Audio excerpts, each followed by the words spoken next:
Welcome back to Worst Seats in the House. Mike Russo, Anthony LaPanta coming to you from Tuttle's on this beautiful, beautiful Thursday night. Thanks for everybody for coming on out, especially on short notice. Anthony, I was getting a little worried until about an hour or two ago when you quote tweeted today's tweet. I'm like, do I have to reach out to Margot and let her know that there's a podcast tonight? But you knew. I knew. Yep.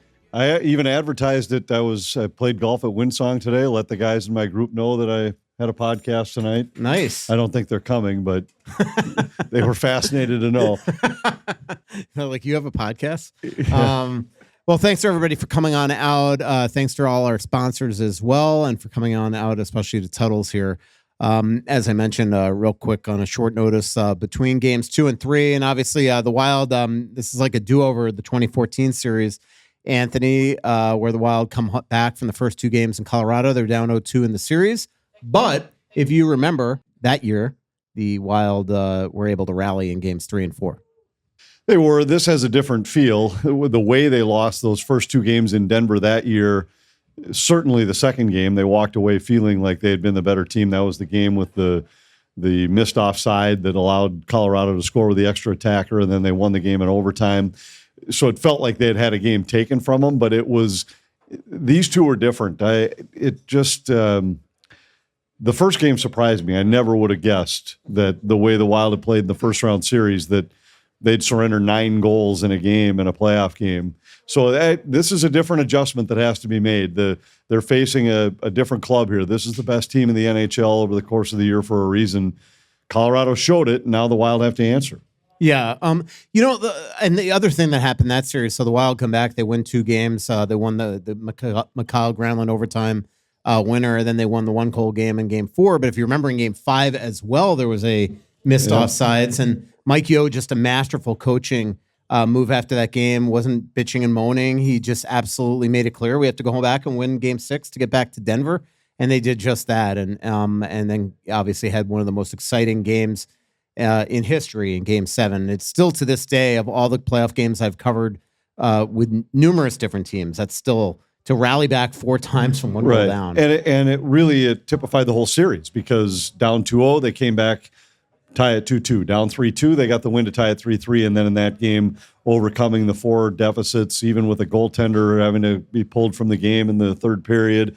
It was a team that never got rattled. And I remember talking to Mike Yeo as we got on the plane to go to Chicago that night. And I just kind of turned to him and half jokingly said, yeah, never a doubt. And he said, well, you know what? He said, I honestly never had a doubt. I just thought we were playing so well, somehow it was going to end up that we were going to win. And I felt that way the whole series, where it just felt like Colorado had won 2 games where they scored with the extra attacker. Remember, that was when Patrick Waugh kind of changed how everybody thought about when to pull the goaltender. And they twice tied games with the goalie pulled and then won them in overtime. And it just felt like Minnesota was playing well enough that whole series to win, and they eventually did. Yeah, without a doubt. And Jared Spurgeon had still, to me, one of the most iconic goals to tie it up. Nino Niederreiter sends him the puck in the right circle. He outweights Nathan McKinnon as he slides by the screen, essentially, and then scores across the grain for the tying goal. And Nino obviously wins it in overtime. And as you know, I was extremely calm between the third period and overtime as I was rewriting my articles. So let's talk about this series. I got screamed at in the press box. Yeah, that's par for the course with you and me. Somebody asked me the other day, though, if you really bother me, and I'm like, yeah, he does. So anyway, I get asked all the time, is that really how delusional Russo is? Yes. No, that's impossible. So, all right, let's talk about this series, Anthony. We talked about, obviously, the 9-6 game. Special teams is the key right now, because it really felt like game 2, the Wild repaired a lot of the issues that were plaguing them at 5-on-5, and it was more of a 50-50 game, maybe even an edge to the Wild at even strength.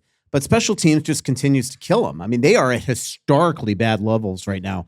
So the worst penalty kill in Stanley Cup final playoffs history since they've tracked this stuff since 1978 is at 43.8%. That was like 4 years ago, the LA Kings. But in terms of series that actually get past the first round into round 2, the Wild have the lowest penalty kill percentage in history at 59%. And it's just, and it's almost made us forget how bad their power play Right, is. that's what I was just going to say. Is that to me is as surprising is the fact that the power play, and yes, there was a stretch without Zuccarello where it struggled, but it struggled since he got back. Now, I know they didn't have Eriksson X. They have been missing pieces of it, but it's still. I never would have thought that the power play would have this kind of struggle. I thought the penalty kill might have trouble with Dallas. That Dallas power play was. I know I talked about it during the broadcast throughout the series. It was historically good. It was in the top 10 in the history of the NHL, and they were clicking. This Colorado one is a head scratcher, though, and not because the Wild can't stop them. It's because how in the world were they in the bottom 5 all year when you've got the kind of talent they have, and they haven't looked like a bottom 5 power play so far in this series. And I don't think that's fair to just say, well, it's because they're facing the Wild's kill, which is inept. They've looked good. They've looked sharp. They've moved the puck the way you'd expect a power play with that kind of skill to move it. But the Wild are going to have to figure this out because you can't win this series with the special teams the way they've been in the first 2 games. Yeah, I do think that it's because the Wild kill has been abysmal. Well, I was just talking to Eric Johnson on the way here, and Eric obviously played for the Colorado Avalanche for years and is friends with all these guys. So but on the record for a story that I'm going to write with Joe Smith on Saturday, we talked about the penalty kill. And he told me that it's funny because as I almost flippantly, like tongue in cheek, said before the series in our preview that if I was Jared Bednar, I would look at what Dallas was doing on the power play and say to his guys, do that. And he told me, and remember, he was between the benches for a lot of that Dallas series. That's exactly what Jared Bednar has done. So we talked about this earlier on the podcast about how the Wild just seemingly during that Dallas power play couldn't handle the double bump, the double drop pass. And every time they re-gapped, they allowed Dallas to fly into the zone at speed. Dallas used it differently than most teams use it, though. That double drop, they used it very differently than most teams execute Eric Johnson that. said that Colorado has basically never done the double drop, and now they're doing it every game. And so they clearly see, and what he says is that what the Wild almost need to do is get somebody even and then underneath Cale Makar and just allow Cale to go into the zone and not allow the double drop at all, because you don't want Natchez or McKinnon basically skating the puck in unencumbered the way they are. And then the other thing that he says the Wild are doing is that they're just almost reckless in the way that they're playing the penalty kill, that they need to almost just give them the goal line and assume that that's the least likely to score from, even though Jason Robertson scored a power play goal from that area. But they're just allowing these guys to just set up shop in that bumper position right in the middle, and it's just killed them. And we saw the other night Jacob Middleton was in between, and then obviously the Nathan McKinnon goal. That's something that Oshie used to score from 1,000 times a year. Yeah, and there's a couple things there. One is that I was really intrigued by how Dallas used the double drop, because they used it differently than any team that I've seen. And a lot of times, if you watched, Duchesne would just take it to one side of the rink and create different lanes where normally it's run from more in the middle of the rink. And as far as the Wild penalty kill goes, and I'm admittedly, I am not a penalty kill coverage rules expert in terms of like what the team's rules are with their structure.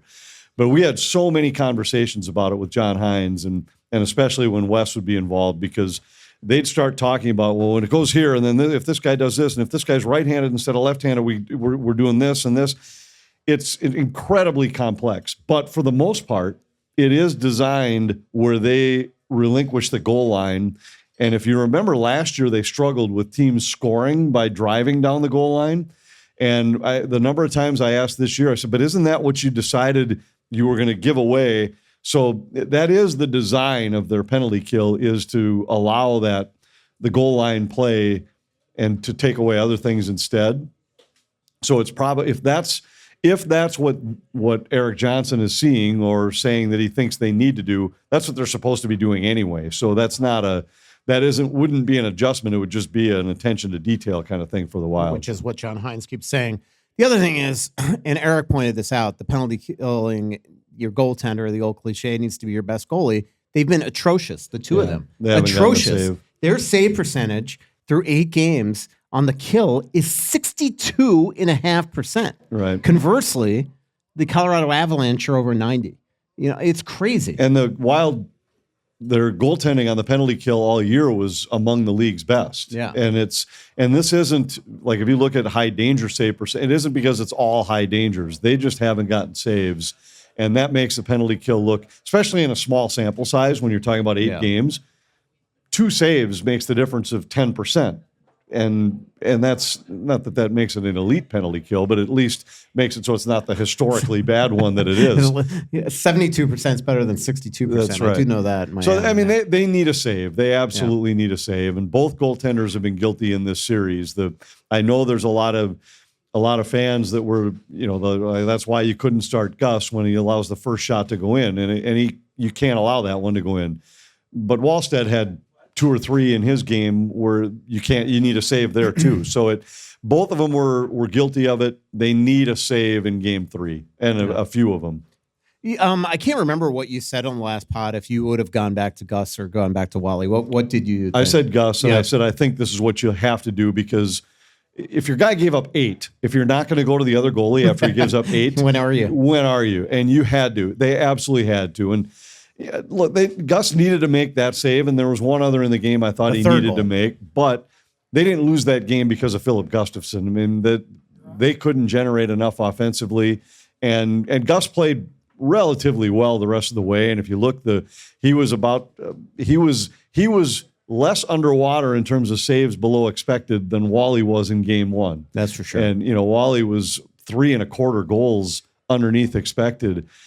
But the team wasn't great in front of either one of them. They were better in game 2, but neither goaltender was outstanding. They need, I got to believe it's going to be Wally in game 3, and they need him to be the Wally we saw in the first round. And my guess is that was probably the plan all along, even if Gus won. I think they just felt like, to your point, if you give up 8 goals, your goalie probably needs to take a little bit of a timeout and get physically and mentally reset. Well, and you owe it to Gus, you owe it to the team. To everybody else, you're talking about that if you don't perform, then we're going to make some changes. And they've done that with guys up and down the lineup. And if you don't do it after a guy gives up 8, and how do you look Gus in the eye the rest of the playoffs and say, hey, be ready, be ready. He could give up 11. I think Gus was good enough all season where he deserved that opportunity. Now, if Gus had played great and they win the game 2-1, then you go back to Gus. But after what happened in that game, I think now you go back to Wally. Okay, so now the Wild had an optional practice today. On Friday, they will have a full practice. We will see if Eriksson Ek skates. I know that as of game 1, they were hoping that, or he was hoping that he would be able to play here. Now, he does have a significant injury, and we saw that obviously in 2023, he had a significant injury. He skated for a week, did stops and starts and all that type of stuff, and it still gave out on him right off his off a face-off in the D zone. And so the question now becomes, even if he is healthy, can he get through a game? And then if he's healthy and you're obviously, if the doctors say that he could play and he wants to play, you're going to play him. But do you have to figure out a way to keep Danilo Yurov in the lineup just as an insurance policy if he doesn't get through the game? John Hines obviously wasn't the coach of that 2023 team, but somebody better remind him. Yeah, and he's aware of it, and that was a part of when we talked to him a lot about lineup decisions before the playoffs. That was one of the things, was he said, if we were to lose a center, particularly one of our top 2 centers, it's nice to have somebody else in the lineup that can elevate. And I think if the series wasn't 0-2, if it was 1-1 right now, maybe you give Eriksson Ek another day and wait till Monday. But right now, the season's on the line. So if there's any way that he can duct tape it together and get himself on the ice, he's going to want to do that. The team's going to probably want to do that. And obviously, we're assuming that that it's an injury that you cannot make worse by playing on it. But you got an off season ahead if you don't get him in there. Yeah, no doubt. And it's just crazy how the injury happened. I mean, this is just one of the best skaters on the team that just lost an edge and wiped out. So the Brodin injury is the one that's really looming large, and I don't get the impression he's coming back anytime soon, Anthony. So now what do you do here?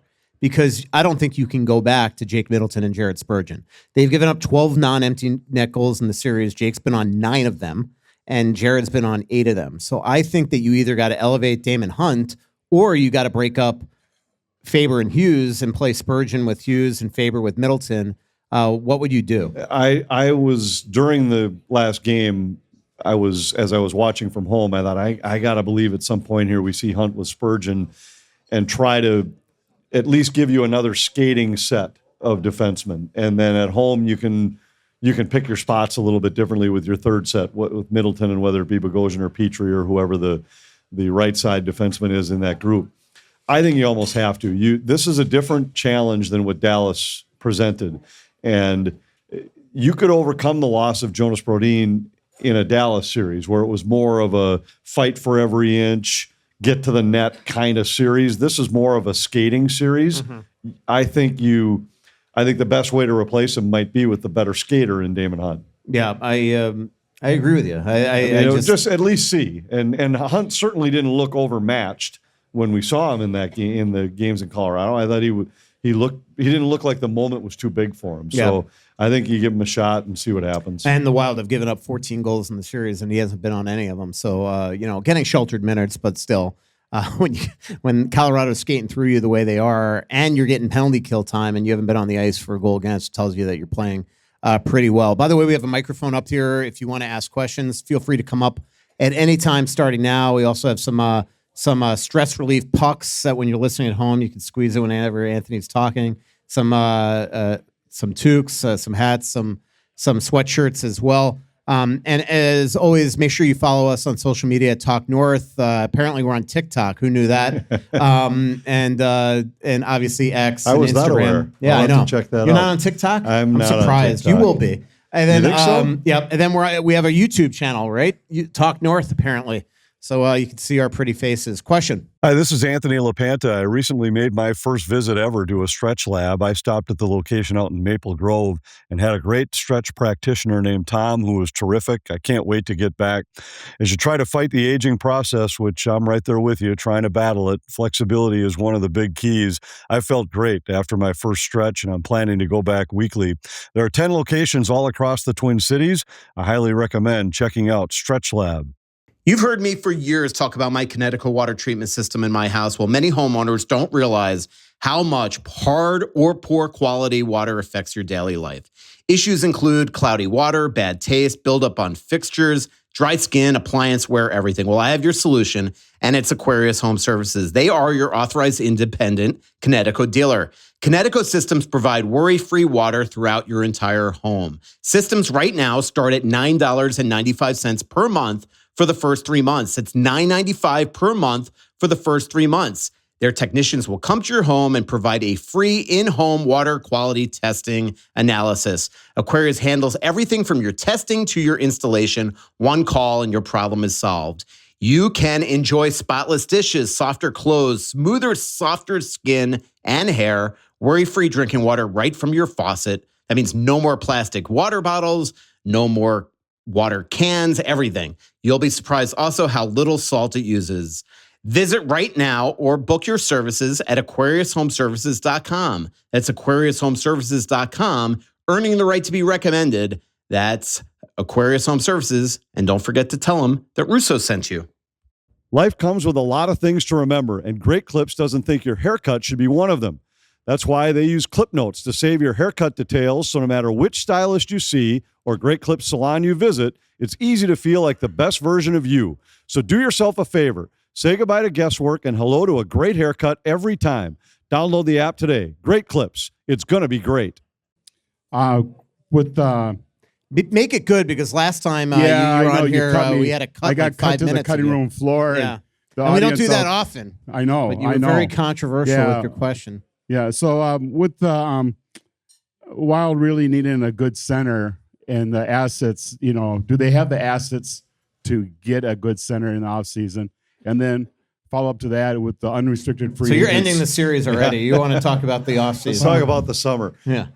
Well, there'll be other questions. We have little faith. No, I think it'll go to 7 games. Let's put it that way. Okay. So, and then with the unrestricted free agents, who do the Wild make an offer to?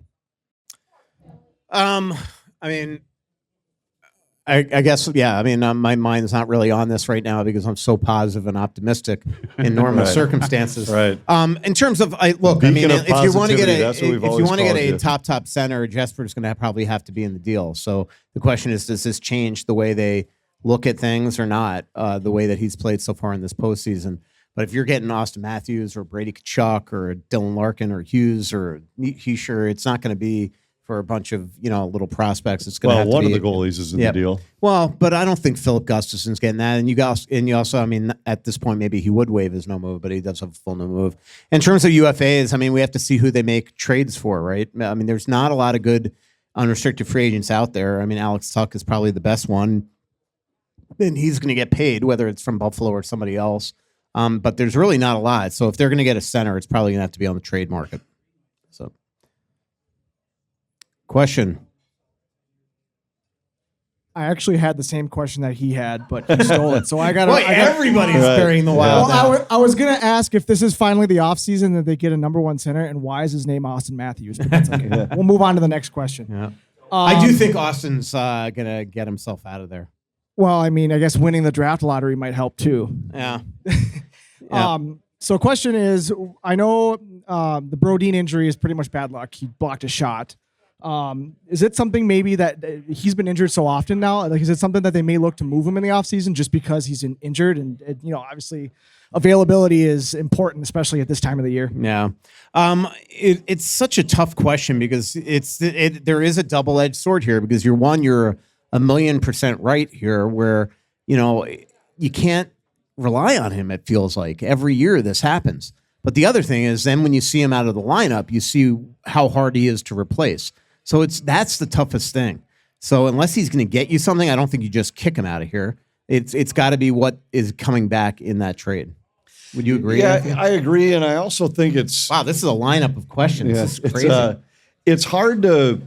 It would be different if the injuries were a different type of injury. Like something like this where he blocks a shot, and I'd have to go back to think about it, but I know there's been at least 3 where it's been a block shot that one was on his ankle, one was on his foot, and this one on the foot, obviously. Those are freak injuries. There's not much you can do about those. It isn't like it's wear. Now he's had some wear and tear injuries too, but it hasn't had that every year. So I don't know. I mean, he'd be a tough guy to replace right now. There aren't very many that defend the way he defends. And you'd have to get something pretty special, I think, coming back to make a move with him. Thanks, guys. Yep. Question. Hi, guys. Thanks again for doing this and all you do year-round. Thank you. I know there's a lot more strategy than my simple mind can handle on the penalty kill, but it just seems in watching the Wild compared to other teams, they seem to be a lot more passive, like they start their penalty kill kind of in a box at the top of the circles, where you see other teams start their penalty kill at the red line and they step in more aggressively to cut off the east-west passes along the blue line, or even charge a guy handling the puck. I wonder, it doesn't seem like the Wild have ever even, what they're doing right now isn't working. Why not be a little bit more aggressive sometimes? Yeah, we could talk about, I'll let you answer, but I will say that's exactly what Eric Johnson just said, is that their neutral zone forecheck has been just brutal, and every time they re-gap on these double drop passes, it's just created havoc with them, and they're allowing these guys in the zone. So the adjustment Eric said that he would make is, quite frankly, allowing Kel, is get underneath Kel, so not allow him to make that drop pass and just allow him to skate as far as he wants into the zone, assuming that now what it's going to do is it's going to take these forwards that are pretty much stopped at the blue line and then get into the zone and have to get caught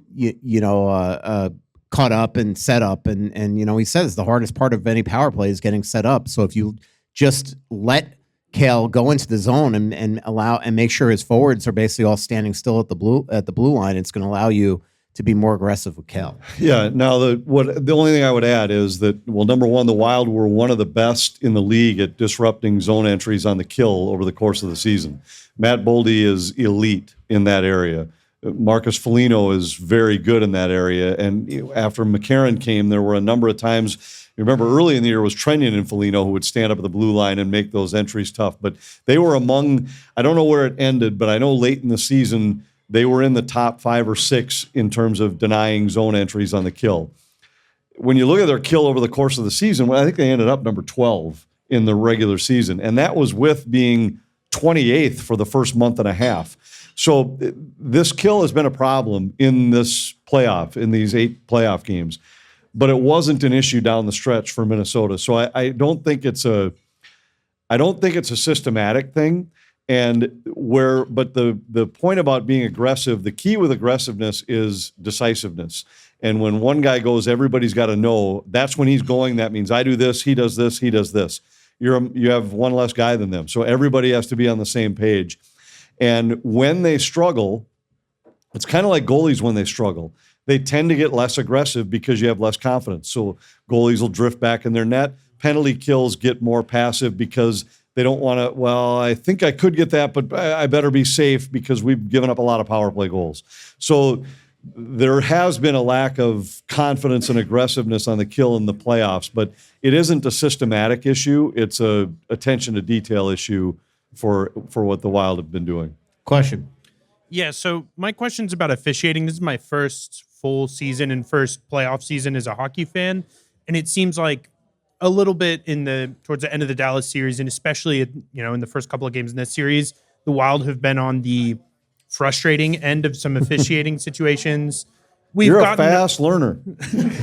Well, I'm listening to the best show around. So there's of course like Ryan Hartman covering the puck in whatever game that was. My memory's so bad, but and then there's particularly the back 60% of game 2 against Colorado is like Matt Boldy getting sucker punched, Matt Boldy getting boarded, Matt Boldy getting slew-footed against Dallas. And I was just wondering if y'all had any thoughts about that, or if there was something that I'm missing being a new hockey fan. Or no, you're not missing anything. Help me be less upset about this. Well, there are bad calls that go both ways, but I think what's been frustrating for Minnesota in this is that they went into that series with Dallas knowing that Dallas's power play would kill them if they were shorthanded, and they were right.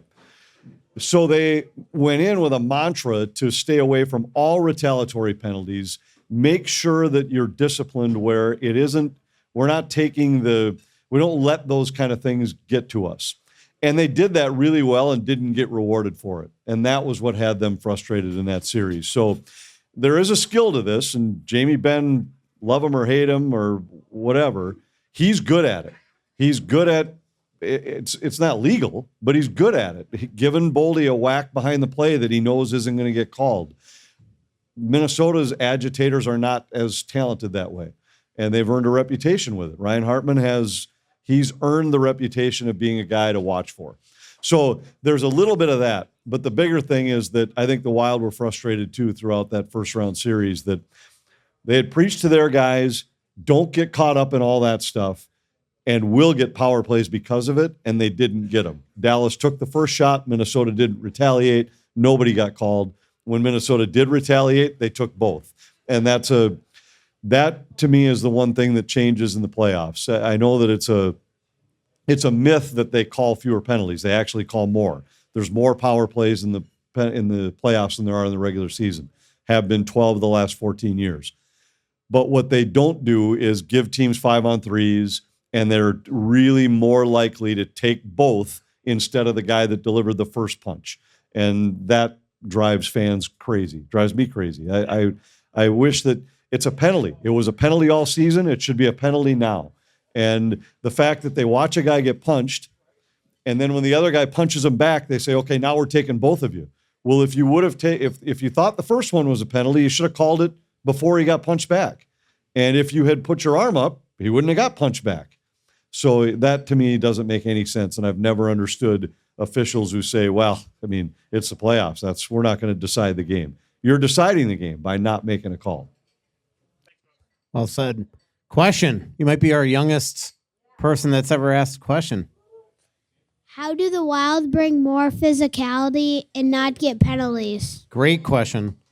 I think that's been actually beyond being the best question so far of the show. No offense to everybody else. But I think that's been one of the more fascinating parts of this series, Anthony, is that, against Dallas, the Wild were able to really impose their will physically against the Stars. And you could see as the series went along, they just did the Stars didn't want to go get pucks.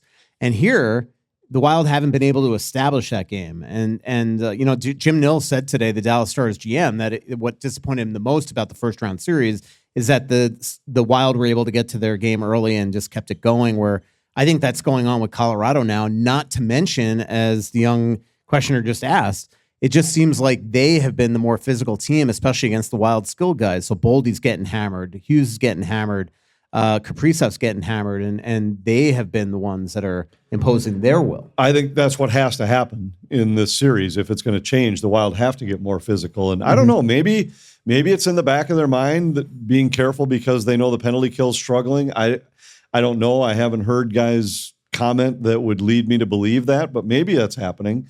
They absolutely have to find a way to get this series played more in that style, because right now Colorado has dictated a lot in the game flow, and I think it's a big reason why they're up 2-0. Yep. Great question. You have any others or no? Okay, grab yourself some grab a hat or a puck or grab one of those. Yep. Appreciate it. Question. Tough act to follow. So Definitely the best question of the show so far. can the Wild afford 2 goalies next year? Because according to Ryan Carter, your cohort in his pod, he basically said if you have 2 good goalies, you don't have 1 great goalie. And right now it seems like it's setting up for maybe the rotation's not going to work so well next year. Well, he's using an old cliche that's a football cliche that if you have 2 quarterbacks, it means you don't have any quarterbacks. And he was a high school quarterback, so he would know. He would know. He wasn't a goalie, though. But yes, is the short answer. They can afford to have the 2 of them. They certainly can afford it. If you look around the league, there's a lot of teams that have 2 goaltenders. Colorado's one of them with Blackwood and Wedgwood. They split the load all season long. So they can. I think the bigger question is, to the question we had earlier in the show, if you're going out and trying in the trade market to bring in an impact top 6 forward, though one of those 2 guys is likely going the other way in that trade if it's for a front line type player, just because that's the best asset the Wild have to trade right now. Can they actually trade Gus, or will they have to get him to okay that? He'd have to okay it, but if you really were trying to show him the door, and I'm not saying they are, there's ways you could probably get them to accept it. All right, well, then stay here and be Wally's backup because we're keeping Wally. I mean, there's ways you could make it clear to them that this isn't the right spot anymore. I don't think that's what they are right now. The one thing I'll make clear, and I don't know if we talked about on the show, is that, one, literally they could afford it. The 2 of them are very affordable. And then 2, proverbially they can as well. I mean, look, the rotation worked this year. It got them in the playoffs and made them the 3rd best team in the conference. And the goal is to, 1, make the playoffs, and 2, there's nothing to say that if Gustafsson doesn't flounder down the stretch next year and that he's the better of the 2 goalies, that he's the guy going into the playoffs. So I don't think that they have to trade either of them. The question is, if you want to go get that top player this offseason, you might need to use one of them to go do it. And I'm not convinced that it still wouldn't be Wally. I mean, look, Bill Guerin is bold. And, if he feels like he can get Austin Matthews and Jesper Wallstedt is the one that could get him Austin Matthews, well, that's or Brady Tkachuk, be a heartbeat. Whoever, like that deal's done in a snap. Yep. So Thanks, guys. Yep. Thanks for the question. Hey, good evening. I have a question about Johansson. Assuming That's Anthony's job right there. I'm going to go take a walk. Assuming Eck and Boldy never get separated, what's the plan with him? Is he going to return, or is there a replacement, do you think, in the summer, or in-house? Will someone get elevated? I don't know. I don't know that those decisions have been made yet. The Wild, I think, have probably 3 that are similar with guys at that point in their career or close, with Zuccarello, Johansson, Tarasenko. Are you probably not going to bring all 3 of them back? But when you look at any of them individually, you'd say, I'd love to have them back if it's at the right price. I think ideally, the Wild would love it if Marcus Johansson, on a similar deal to what he is right now, and was playing on your 3rd or 4th line, where you could elevate him if need be. but somebody else has to arrive or show up that can play in the top 6, and I don't know who that is right now. So, I honestly, like, I would be shocked if Zuccarello retires, but I mean, maybe he's planning on it. Johansson is one. I don't know if he would come back on that same type of deal. Like, last year, he was really close to sign. He had lots of options that he could have made more money in the NHL. He just wanted to either play for Minnesota or go back and play in Karlstad there. And which is Forestad. And I think that he might just say, you know what, I got my 1,000th game and this is it. I'm going to go back. I think that the Wild don't feel like they necessarily have to go get that big center this summer if they could get a huge winger. And I think when you have play driving wingers like Boldy and Kaprizov, I think that they would say, you know what, if we can get Brady Tkachuk, we would do it, and he's the guy that replaces a Johansson or a Zuccarello. So I get the impression that they still believe that in today's day and age, because the game is so fast, that they don't necessarily have to go get that huge center if they could still go get themselves a star winger. I don't know if I necessarily agree when you see teams as deep as Colorado down the stretch, and they're the team that you're probably going to have to contend with for a long time. But that's kind of, which makes me, I guess, to answer your question, who could replace them? I don't think it's anybody necessarily in the organization. It could be somebody to go get. So. Perfect. Thank you very much. Yep. Hang on. I think we got to turn the mic on. There we go. Question. So, first of all, I'll just state, I think the Wild have played pretty well aside from goaltending and special teams and Middleton. And other than that, everything's been great. You know what? It's other not than power play, penalty kill, the first line, the fourth line, the third. You know what? It's not over. I still believe they're going to win game 3. Got to win game 4. It's not over. It's definitely not. The Wild have had spots where they've looked fantastic and have dominated play. So I'm not ready to give up yet. So kind of my first question would be, I know, Panther, you love the seeding, but now how do you feel when you got a 1 versus 3 and 4 versus 7? And then I would kind of ask, I know, Russo, you probably know what X injury is and you can't say, but can you give us a little bit of a hint? Is it a broken bone or a ligament? Bone. And then it's bone. Okay. It's not knee. Don't worry about knee or anything like that. All right. It's not good. And then, I love McCarron. You guys probably have too. What would it take to re-sign him? So I've talked to his agent right when he got traded here, and I've heard through the grapevine that he wanted like $5 million from Nashville. So I personally think that would probably be too much for the Wild to stomach. Because it would take you out of a lot of other things that they want to do this offseason. The other thing is that I don't see really why he wouldn't test the market when you just know that he would be one of the top centers that people go after. Somebody's going to overpay him. Yeah. Somebody's going to overpay him in this year. I mean, the Wild I'd love to have the guy, but I wouldn't. To me, $5 million is too rich, and I think he might even get more than that from teams that just have more holes in their lineup. And So I don't know what it'll take, but I would guess somebody else is going to overpay him.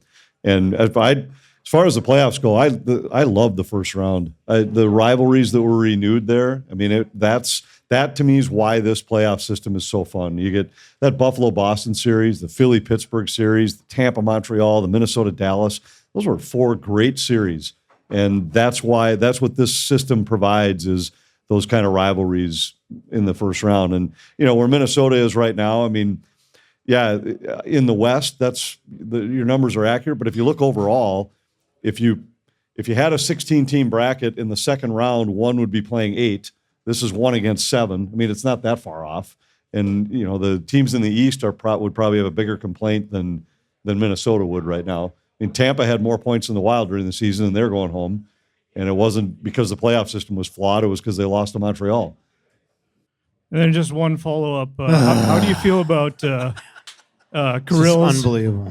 Kirill's contract now? I'm not saying he looked bad in the playoffs. He's looked pretty good. But how do you feel about being the highest paid player in the league relative to what you think McCarr will sign for? He's the leading scorer in the playoffs. There's nobody in the league has more points in the playoffs than him. And the only player who has more at even strength is Quinn Hughes, and he's a +8. He has 2 goals in 8 games without a goalie in net. But he's got 9 even strength points in the playoffs. And how many of those were empty netters, by the way? I think one. I think he only 2. has one. Regardless, he needs to be doing more. If you ask anybody, first of all, let me just tell you, if you ask anybody in the organization, they would tell you that you're wrong about the playoff format. And I could tell you that they are not. You're not wrong. It's an opinion. You're You can't be wrong with your It's an opinion. You're wrong hey, with do you your like opinion. blue or red? I like red. No, everybody likes blue. You're wrong. No, it's my preference. I Blue's like better it. than red Yeah, too. I mean, Everybody like knows it. that. But and then the other thing is, like, I think if you ask anybody in the organization, they are not happy with the way that Kirill has played. Well, I have talked to a lot of people in the organization who are, but I'm just saying he's right now he's a lightning rod, and it's unfair to say that, well, because he is making this much money. I mean, how many points should he have? He's leading the playoffs, so should he have 3 more? Should he have 14 He should points? dominate. in 8 games? He should dominate games the way that other superstars do all the time against Minnesota. And what if The McCarr? way that have. McKinnon. Are you telling me that McKinnon hasn't taken over the series? McKinnon's been really good in this series, but And if you McCarr. but McKinnon has 3 of his points are on the power play. So he hasn't taken over the series 5-on-5. In Dallas, did anybody take over the series? None of them could score unless they were on the power play. Not Robertson, not Heiskanen, not any of them, not Johnston. They all scored on the power play only. So everybody would love to watch Kirill score 3 goals every night. But right now he's got 11 points and he's +8 in the playoffs. If that's the biggest problem with this Wild roster, they're going to hoist the cup in about a month and a half. But what if McCarr resigns for 15, 16 million and it looks even worse? I think the Wild had to pay. That's what it took to get him here. And if Kaprizov's not here, do you think, Anthony, this is going to be the fact of life for the next 8 years. It just is. Right. When you milk the Wild out of every single penny, this is the criticism that you're going to get forever. And that he's going to have to accept it, and you're going to have to accept it. He held him over the You barrel. better accept it. I'm getting $0 out of his $17 million. I can tell He you said, that. "Give me every last penny you can," Right. Which and that is- comes with the territory. You better produce. He should have 5 goals. Like when his first 2 games. Nathan McKinnon's making 5 less than you, and Well, Connor right, but that's McDavid gonna plays change ball with when Edmonton. That's and, changing when McKinnon signs his next contract. I mean, I think by the time that maybe even 2-3 years from now, there are going to be players that are going to make that deal look like it's more palatable, just because with the cap going up, I think as players' contracts turn over. I mean, you think Connor McDavid's going to go into his next free agent contract and say, "Yeah, just pay me 10 because I want you to have more money to spend around the rest of the roster"? He might go to Dallas and say, "Give me 12." Maybe. Let's win a cup. Yep. Anyway, thank you both. Appreciate it. Celebrini is going to be a really interesting one coming up if he just goes with 5 years and, at 14 or 15, or does he go with 8 years and say, "Give me 20"? Or, like as he just mentioned, McCarr. I mean, there's going to be, to your point, a $20 million player soon enough in 2 or 3 years. But it didn't make anybody look good, especially Kirill, when he signed for that much, and then everybody one by one afterwards signed for way less money. So that's the way it's going to be. You've heard me talk about the Onyx Hunt app on here for years. Well, make sure you download the Onyx Fish app as well, because before you even pull the boat out of the garage, you can sort lakes by species, trophy potential, and keeper potential, so you're not just guessing and you're going out with a plan. You could also use the Onyx Fish app to filter walleye, bass, panfish, whatever you're chasing, and see species abundance and size data so you actually know what's in the lake before you launch. Everything you need to get there and get on fish is all in one app. Boat ramps, lake access points, public versus private land, points of interest like bait shops and camping. It's all built into the app. No more scrambling around 3 different apps or outdated reports. Onyx Fish gives you the proven fishing area data and local insights that used to take years to learn, so you could do a decade of knowledge all in about 10 minutes. So download Onyx Fish on the App Store or visit onyxmaps.com/fish. Spring fishing is here. Go find a lake you've been driving past for years and finally find out if it's worth the launch. Looking for a pouch that actually stands out? A lot of people I know are reaching for Lucy because it's built for pouch users who want something different. The flavor lasts, the pouch feels great, and it's completely tobacco-free. Lucy pouches come in strengths up to 12 milligrams and have a unique shape that makes them comfortable, easy to use throughout the day. If you want something even more unique, check out Lucy Breakers. They're nicotine pouches with a hydrating flavor capsule inside. Just crack it with your teeth for an instant burst of flavor that lasts. That's what makes Lucy different. Every other pouch feels the same, but Lucy Breakers are doing something no one else is, delivering the longest-lasting, on-demand flavor in pouches. And now Lucy is available in stores nationwide, so it's easier than ever to find. You can use the store locator at lucy.co/stores or get it delivered fast through apps like DoorDash and GoPuff. Lucy is the only pouch that delivers long-lasting, on-demand flavor. Get 20% off your first order when you buy it online at lucy.co/worstseats with the promo code WORSTSEATS. And you don't have to wait. Check out their store locator to find Lucy near you and grab it today. And here comes the fine print. Lucy products are only for adults of legal age, and every customer is age verified. Warning, this product contains nicotine. Nicotine is an addictive chemical.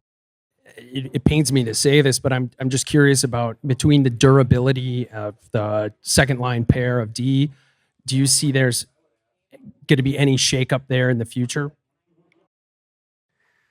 I mean, well, what, Brodin has 2 years left on his deal and Spurgeon has 1. So by that alone, there probably will be, Yeah. And, Spurgeon this year would have played every game if he had to down the stretch. They were able to rest guys just because of the playoffs and the situation was locked. But I think durability is going to be a question for defensemen at this point in their careers. These guys have been around a long time, and there aren't a lot of them around that are still playing 82 games every year. And even, this year, we haven't really talked about it a lot on this show, but if you look around the league, the condensed schedule and the Olympic tournament have taken their toll on teams everywhere. Dallas was at the top of the list. They weren't the same after the Olympic break when they got guys beat up over there. And Minnesota was fortunate that nobody suffered an injury there, but you can't tell me that tournament didn't carry over into the Wild stretch run and probably the guy's ability to stay healthy to some degree. Yeah, but to his point, Brodin his Olympics was taken away from him because he was hurt again. He is injury prone. I think we could say that fairly at this point. And, I was joking with somebody the other day inside the organization. It's like, that milk in Karlstad just doesn't have calcium or something. Like, just anytime Eriksson Ek or Brodin get hit by anything, something breaks. It's just crazy. Yeah, and it's always interesting to think about because there are guys that you look at and you say they're injury prone, and you just never know. Like, nobody knows. They don't have a magic wand where you can tap somebody and see like what's the pain level that you're feeling right now, because there could be guys that are just playing through injuries. There could be other guys who they feel discomfort at a lower level than some others and come out of lineups. You just never know. And there are times where you'll say, well, this guy's a warrior because he's always coming. Well, he's also always hurt and therefore supposedly playing through something where the next guy might be playing through the same thing and just not saying anything. So you just never know. With broken bones and things like that. But with other injuries, sometimes it's really hard to peg, like who's injury prone, who just mentions that they're injured more often. Thresholds of pain are just different. And so many of these injuries have been of the freak nature that it's, I don't know. It's not like if you have the same injury over and over and over again, then to me that's injury prone. But if it's something different all the time, and the Wild aren't the only team. I remember the Twins for years trying to figure out how to keep Byron Buxton on the field. And it was a different injury, but it was always an injury. Somehow, some way, the guy would just get hurt. And sometimes it was just running. And you just say, how is that possible? And you never know. Maybe he's just got a really low threshold of pain. Maybe he's truly just playing through injuries that others would be sidelined by. You just never know. I did this big story on Brent Burns for tomorrow, and I talked to Chuck Fletcher for it.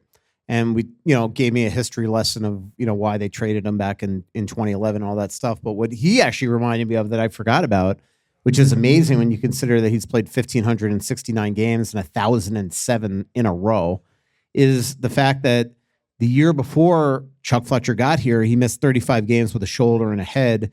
And then the year before he was traded, he missed 30 some odd games, even more than that, I think, with a concussion. And so there was real concern at that point. I remember writing that about how healthy this guy was going to be in his career. And then he hasn't missed a game since 2013. The closest he's come out of the lineup for any team is when he was bit by a cheetah at the Columbus Zoo, and he got attacked holding a cheetah.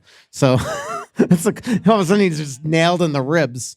That's the closest he's come to missing a game. Well, he might be the toughest guy to diagnose with a concussion because he's just kind of out there all the time anyway. Yeah, he's like, this is how I normally feel. Right. So, question. Yeah, first of all, thanks for doing these pods. I been sending them all to my wife, who's not a big hockey fan, and she loves all the recaps. So we're helping grow the game. Nice. But yeah, how do you think this playoff run, whether it's 2 more games or 20 more games, is going to affect the negotiations with Quinn? Because I know wanting to win was a big part of him signing wherever he's going to sign in the future. But I'm just curious what you think those permutations may be. For me, it would be all speculation. I haven't ever talked to him about it, but I get the sense that he may have already made the decision that the team is close enough to being able to win. I think that question has been answered in his mind. I think he sees the superstars around him, saw the way the regular season went, got through a playoff round. I think he sees that the future has a chance to win here. And, to that point, like, I don't think that just losing now all of a sudden changes his mind. That a lot of it's the way that he's treated. I think until you're somewhere else, you don't realize how well the Wild players are treated here. Even just the way they got to Denver and all of a sudden they go into their lounge and they got poker tables in there and ping pong tables in there and big TVs. Yeah, they had the same thing in Dallas throughout the series. Yeah, and this is stuff that the Wild purchase and send there and have it set up before they even arrive, and they don't even know how it shows up. The one thing I was told at the Olympics is that Quinn was telling everybody on USA Hockey, you wouldn't believe what it's like in Minnesota. And, so he's also kind of now a recruiter for this team, and he's got a lot of buddies that, between the Bradys and the Austins and the Robert Thomases and all that he's going to just constantly be pumping up this team. And we saw Matthew Tkachuk do his podcast, and it was on Twitter today that I'm sure Anthony didn't see, where he's just going on and on and on and on about how great it is to hang out with Boldy and Faber. The players are going to want to come here. This is now a place, a destination. And I just think, look, does he want to sign 8 years? Maybe not. But does he want to sign 3, which would give this team 4 to align himself with his brother? And then maybe they test free agency together or come to Minnesota together or go to Jersey, whatever it is. I think he's re-signing. I mean, when the Wild offer him a ton of money this offseason, it's going to be hard to turn down, I think. So Yeah, thanks, guys. Question. Yeah, first on the playoff format, I don't understand with this great first round matchup that ends at 1 a.m. and drops the puck at 10 p.m. Well, I don't Eastern. like the start times. You could have Yeah. you could have this matchup in round 2 or 3 on prime time across the country. Yeah, Instead, you're I putting don't it like on the start when half the times, country's but- asleep. I don't like the start times, but the games. I mean, these are your rivals, and I love seeing these battles in the first round. And you watch that Buffalo Montreal rivalry that's gonna turn into something too. Tampa Montreal next year is gonna carry over. We've seen it with Minnesota Dallas, and now Minnesota Colorado. This is what makes it fun. You bang heads for 6 or 7 times in the playoffs after 4 times in the regular season. This is It's still And fun. that in would the happen with whoever they play in the first. Yeah, it's still fun in the second and third Don't round. play them 4 times though. But my question is with Are we really going to go over the schedule again? Like they do play they play pretty much everybody the same. No, they don't. Yes, They're going it's to play either their 3 or division. 4. They're going to play their division 4 times. It's the not Pacific like the old 3. days where you were going 8. This I know. is negligible. You play the division 4 times, the Pacific 3, and the East 2. I mean, you play a third of your games in your own division over the course of the season. That's a lot. You're playing 1 extra game inside your division than you are against Vegas. It would be the same rivalry. If they played Vegas every year, if they played Anaheim, whoever it is, It's when different. you play in the Plus, playoffs, the travel part is a real thing, and the jumping time zones and all that. I mean, that takes its toll on teams. The So Wild stay in your own time zone as long as you possibly can. Oh, brother. All right. Well, my question If is they had played Utah or Colorado in the first round, which would have been plausible, they would have changed time zones anyway. That's a baloney, absolutely made up. You're the one who rationale. Has anybody ever heard anybody complain about flights back and forth more than this guy? Like you imagine if you were flying back and forth from Anaheim to Minnesota 4 times in a series. I would love it. Yeah, You get Right, you so get many more miles. Exactly. That's really what we should do. What could get the most miles? As long as you are also kicked off the charter like last round, I'm perfectly fine. I'd fly to freaking Iceland. I voluntarily went off the charter for one trip last round. Yeah. But my question is should we, with a premium on skating in the series instead of physicality, should we be seeing Brink sub in for Nick Foligno? I haven't seen a whole lot of physicality out of Nick Foligno anyway. Well, it's an interesting question because we've talked a lot about how the Wild have the ability to change the makeup of their lineup with some of the players they have. But I think right now they're more apt to say, we want to change the way the games are played into be a heavier, more physical game rather than try and get faster and match Colorado's speed. That's just my opinion. I'm guessing. But I think they're going to look at it more like we need the Folignos and a Foligno Sturm line or something to start setting the tone for this rather than making it a track meet. Yeah. I was talking to Eric the other day also, and he was saying that he'd love to see Brink and thinks he could be a help in this series, but I don't know. I mean, especially with question marks at center where Yeah. if you put Brink in, Yurov might be a guy who has to come out, and I'm not sure you're ready to do that. I agree. Question. Thanks for your coverage, guys. It's fantastic. Thank you. My question is, who's the next captain of the Minnesota Wild? Is it Faber or Boldy? Or Hughes or Kaprizov. I mean, that's Yeah, the cool there's some- thing. now there's some- there's a lot of guys that could be. And a whole I bunch still of think guys it's who have, Faber. and a whole bunch of guys Yeah. who have been captains Yeah. where they've been before. I personally think it should be Faber, but I would say that things have changed. Kirill's taken on more of a leadership. Boldy has taken on more leadership than I ever thought that he had that ability. And then obviously you have a former captain in Quinn here now. I still think it should be Faber, Anthony. Yeah, long deal, $8.5 million. It's a tough question. Like to say should be, I don't know. You couldn't go wrong with any of those guys. But I'm trying to think of and guess who it might be. And Faber, I'd say Faber or Boldy are probably the best two guesses. Yeah. I'd say right now I would lean Faber, but boy, Boldy has really become a good leader with this team. Big time. Nice to have options though. Yes. Any other questions before we wrap up? That was a lot, Anthony. There were a lot of questions. Anything else you want to talk about? What do you think so far this Vegas Anaheim series? 1-1? Yeah, I'm surprised actually. And Anaheim, Kyle Granlund? Anaheim could have won game 1 too. I really thought Vegas would be able to control that series a little differently than they have. Anaheim had more shots, more chances in game 1, even though Vegas won. I still think Vegas wins the series, but Anaheim's been more competitive than I thought they were going to be. I think Carolina Philly's going just the way we thought it would. The Buffalo Montreal series is going to be entertaining hockey. I think that's going to be a long series. Yeah. I thought it would be a little more fire wagon hockey than we saw yesterday. I mean, remember Buffalo Montreal was probably exhausted. They just played the 7 games they did against. And Buffalo Tampa. only had 1 shot in the third period. So, all right, a couple more questions, then we'll wrap up here. Yep. I just got a quick one. Is you guys hang out at like on road trips? Are you two friends, or my kid thinks that you guys are kind of battle back and forth most of the time, but Both you have are breakfast true. together and Yeah, both are true. Yeah. Pretty much this podcast is like over dinner. Yeah.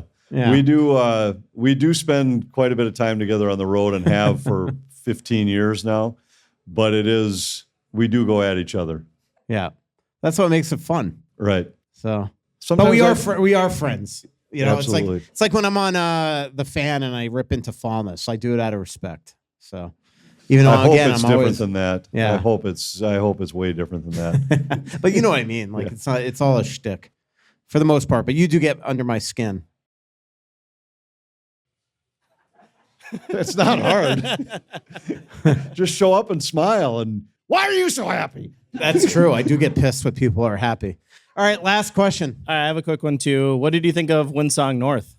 I liked it a lot. Yeah? The You think first it's better time I than- had played the north side, Yeah. and I liked it a lot. It was the wind was a bear today, but it was I liked it. I've played the south a couple times last year, and it was fun today, and it was I liked the kind of the wide open feel to it, and I liked it.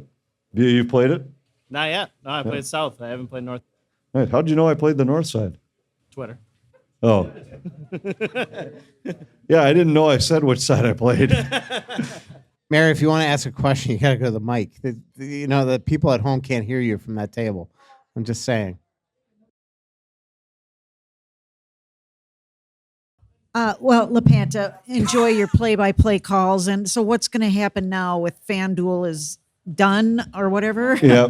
Yeah, good question. FanDuel is no more, and it was kind of tough to see that end. There were a lot of people that were a part of that for a long time. I was there. I think I told the story the night we signed off. I was there the night that they launched and rebranded Midwest Sports Channel as Fox Sports. At that time, it was Fox Sports Net North. But we did the WCHA Final Five, and I was a sideline reporter for the very first show that we ever did in 2001. So I think I might have been one of the last standing because everybody else seemed to move on. Apparently I had nowhere better to go. But we don't know for sure is the short answer. We're hoping that as many people that have been a part of it will go wherever the broadcasts go. But the Wild are looking at a lot of different options, and I think they'll have decisions made pretty quickly. Yeah, I think they're a couple weeks from announcing the plans. Yeah, and they talked to other regionals. They looked at taking it on themselves, doing a combination of streaming with a light-up channel or an over-the-air channel. All are still in play. They haven't quite finalized any of it yet, but hopefully I think their plan is, at least for the people that like the fans would see are on-air people. I think most of them, we hope, will be back together. But until it's done, you just never know, and you don't know exactly how it'll look. Like if it's on an over-the-air channel, will they have pre- and post-game shows every night? I don't know. Will they? There's a lot of details that have to be worked out. What'll the shows look like? What'll the graphics look like? What's the music going to sound like? The replay, all that stuff. Yeah, Hopefully. There's just a lot of details yet to be determined. But I sure hope that most of our people are back. That would and be a part cool, of it. and because you guys do a great job. I do think there's going to be a combination of streaming, don't you think, and over the air. Yeah. Like I think they've talked to Amazon. I mean, it's going to be really interesting what they come up with, and I think they're a couple weeks from announcing it. Thanks everybody for coming out to Tuttle's. Thank you very much. Thanks to our incredible sponsors. Again, you can follow us on X, Instagram, TikTok at Talk North, and also YouTube. I really am fascinated by this TikTok. I want to see Anthony like in the parking lot dancing to like some weird music, some weird trend going on. I have never looked at it, so I think it's highly unlikely I'll find it. Yeah, if you're ever in a mall or a parking lot, you see some like teenagers like dancing alone, like staring at their phone. It's probably for TikTok. I'm sure you've I'll check seen with that. Ariana. Yeah. I know Ariana's a big TikTok user. Yeah. By the way, our socials apparently are all worst seats in the house. I should check that out. Apparently, so our YouTube, you're saying it's worst seats in the house. It's just worse seats, I think. Or seats. Okay. On Instagram, I know it's worse seats. Okay, and then same with TikTok.